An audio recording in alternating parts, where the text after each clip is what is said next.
Hi, and welcome to Anne's Paper Spot. This video is going to show you how I made dandelion flower dye to use on copy paper. We don't use pesticides or weed killer in our yard, so there's plenty of dandelions to pick. I started by picking 2 cups of dandelion flowers.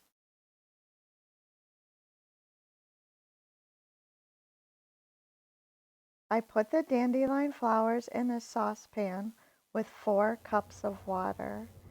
I simmered the flowers for an hour.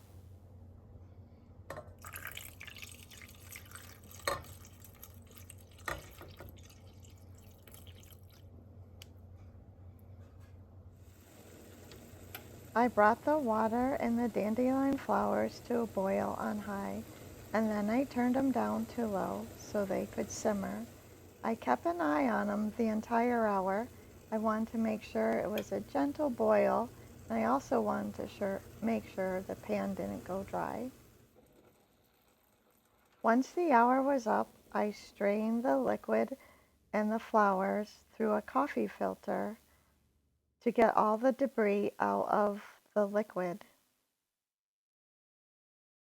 I was left with about a cup of liquid. Once it was strained, I poured the green liquid into a shallow pan. I would dip my copy paper into the liquid and then put it on a sheet pan covered with non-stick foil.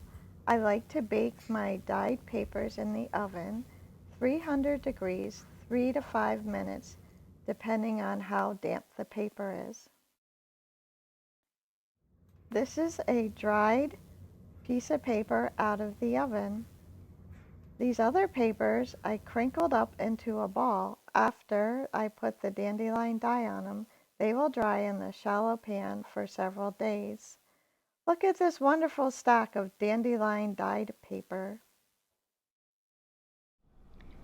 Here are the results of my dandelion dyed paper. I used 2 different kinds of paper. I used 20-pound copy paper, just cheap copy paper, and then I used the Hammer Mill premium color copy paper at 32 pounds. This is on one of the 32-pound copy paper.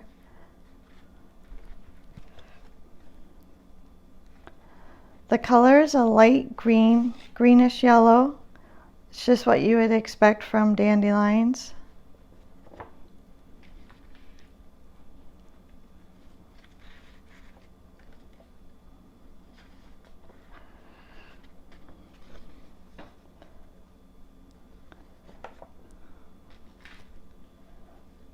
In a minute, I'll show you how I made these papers.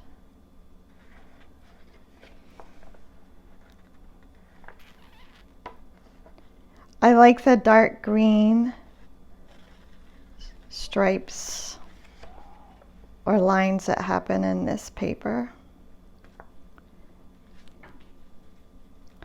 This paper I dyed was Tomoe River paper. I'm not even sure if it's available anymore. I think the company went out on business and then resold, and now they're making this paper under another name.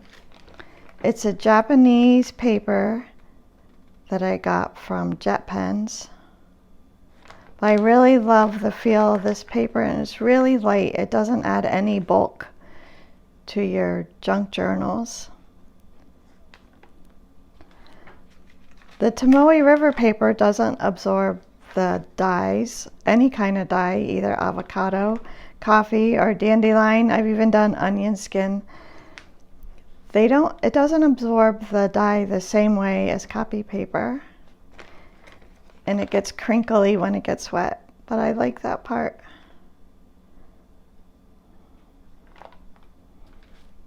Here's one more. On some of these I added more of the dye once it started to dry partway so that I get these little dark spots. I really like that part.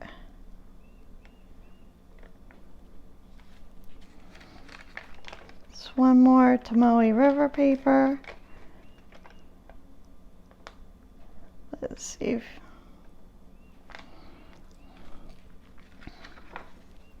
this is just the 32-pound premium copy paper. See, absorbs it totally different. It's pretty even.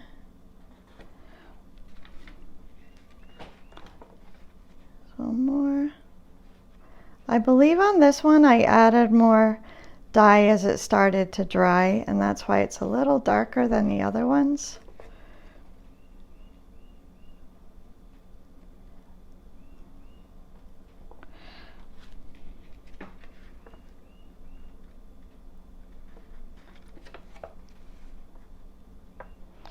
I think it's always interesting when you dye paper. You never know what it's going to look like front to back. You could love the back but not like the front, or the other way around, or like both sides. This one.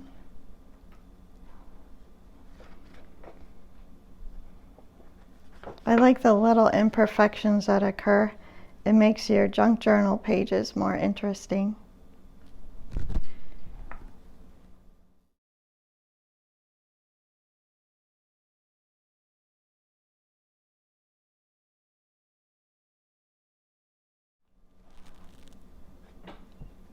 I'm going to show you how this paper started, how it ended up with all these crinkles in it. So I showed you how I wet the paper with the dye, and then I squeeze them into gentle balls. If you squeeze it too hard, it's too hard to open once it dries. So then you slowly have to open these. If you try to go too fast, you can rip the paper, and believe me, I've done that, because you're so impatient to see what it looks like inside. I haven't opened any of these yet.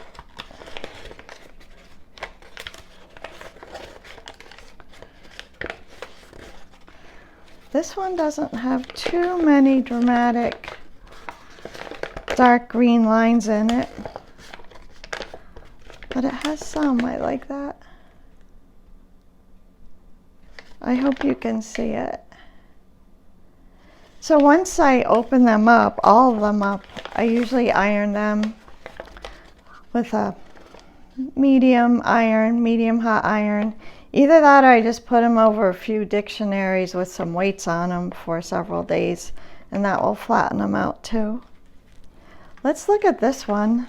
This one I sprayed a little bit of Tim Holtz Distress spray ink on it. I just thought it'd be interesting to see how it turned out.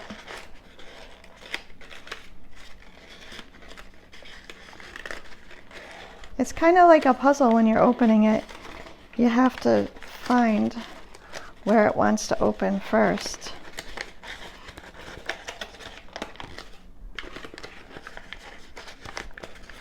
Okay, here we go. Oh, one more. Gotta open this. Okay. That's really cool looking. So after I crinkled it up, I sprayed a little spray of the Distress ink spray on one corner, just a little bit. I wanted to see how, as it dried, how it migrated on the paper. I think once I flatten this out, it will look really cool. I'll open up this last one on camera. This has the blue ink on it. This is like a pearlescent ink.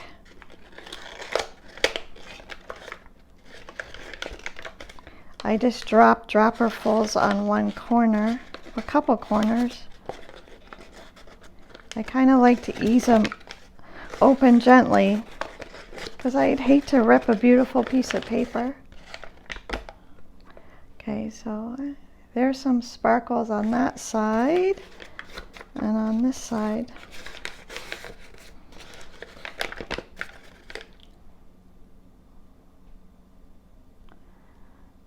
there you go.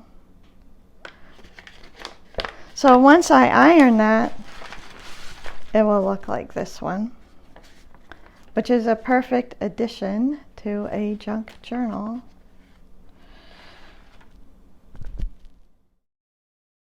Thank you for watching this video. If you try out this technique, please let me know in the comments. Please like and subscribe. Have a great day.